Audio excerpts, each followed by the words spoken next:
राधे राधे दोस्तों, श्री कृष्ण जन्माष्टमी की आप सबको ढेरों शुभकामनाएं। भाद्रपद कृष्ण अष्टमी तिथि का हिंदू धर्म में काफ़ी महत्वपूर्ण स्थान है। इस तिथि में घनघोर अंधेरी रात को रोहिणी नक्षत्र में मथुरा के कारागार में 12 बजे भगवान श्री कृष्ण ने जन्म लिया था। उनकी जन्म की कथा भी बड़ी मनोहर है। द्वापर युग में मथुरा में भोजवंशी राजा उग्रसेन का शासन था। वह बड़े दयालु प्रवृत्ति के थे। उनकी प्रजा भी उनका पिता के समान आदर करती थी, लेकिन उग्रसेन के पुत्र कंस का व्यवहार ठीक नहीं था। वह प्रजा को कई तरह से कष्ट दिया करता था। जब उग्रसेन ने उसे समझाने की कोशिश की तो कंस ने उन्हें सिंहासन से उतारकर कारागार में बंद कर दिया और खुद को मथुरा का राजा घोषित कर दिया। राजा की एक बेटी और एक बेटा था, बेटा कंस और बेटी देवकी। कुछ समय बाद देवकी का विवाह वासुदेव के साथ तय कर दिया गया और बड़ी धूमधाम से वासुदेव के साथ उनका विवाह किया गया।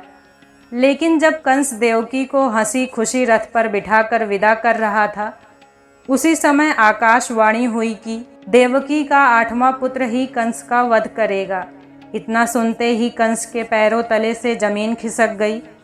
कंस ने तुरंत बहन देवकी को मारने का निर्णय ले लिया, लेकिन उस दौरान वासुदेव ने कंस को समझाया कि देवकी को मारने से क्या होगा, उसे भय देवकी से नहीं बल्कि देवकी की 8वीं संतान से है। वासुदेव ने कंस से कहा कि जब हमारी 8वीं संतान होगी तो हम आपको सौंप देंगे। कंस वासुदेव की बात मानते हुए उन दोनों को कारागार में डाल देता है। वासुदेव और देवकी के एक एक करके 7 बच्चे हुए और सातों को जन्म लेते ही कंस ने मार डाला। जब 8वां बच्चा पैदा होने वाला था तो कारागार में पहरे कड़े कर दिए गए।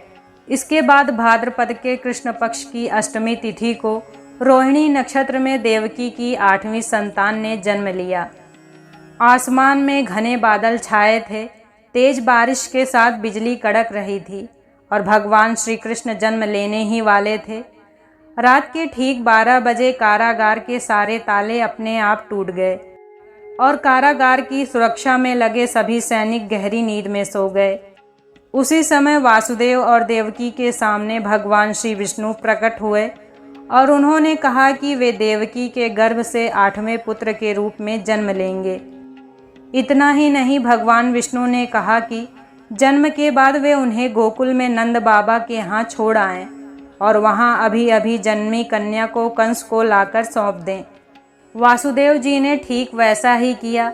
पहरेदारों के सोते ही उन्होंने एक टोकरी में श्री कृष्ण को रखकर गोकुल के लिए निकल पड़े और यमुना नदी को पार कर गोकुल में नंद जी के घर छोड़ आए और वहाँ पालने में सोई यशोदा और नंद जी की बेटी को अपने साथ जेल ले आए। वासुदेव जी के वापस आने के बाद सब कुछ पहले जैसा हो गया। हथकड़ियाँ और जेल के दरवाजे वापस लग गए और पहरेदार होश में आ गए। होश में आते ही सैनिकों ने देवकी की 8वीं संतान के पैदा होने की खबर कंस को दी। कंस दौड़ता हुआ जेल में आया और देवकी की गोद से उनकी संतान को छीन लिया। इसके बाद जैसे ही कंस ने उसे मारने के लिए हाथ उठाया, वह उसके हाथ से छूट गई और हंसते हुए बोली, दुष्ट कंस, मैं योग माया हूँ।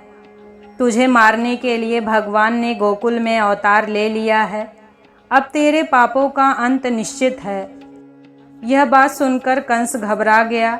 इसके बाद श्री कृष्ण को मारने के लिए कंस ने कई राक्षसों को गोकुल भेजा, लेकिन कोई उनका बाल भी बांका नहीं कर पाया। अंत में उन्होंने कंस का संहार किया और मथुरा के लोगों को उसके अत्याचारों से मुक्ति दिलाई।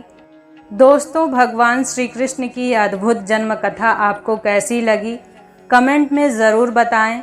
साथ ही वीडियो को लाइक करके चैनल को सब्सक्राइब करना ना भूलें।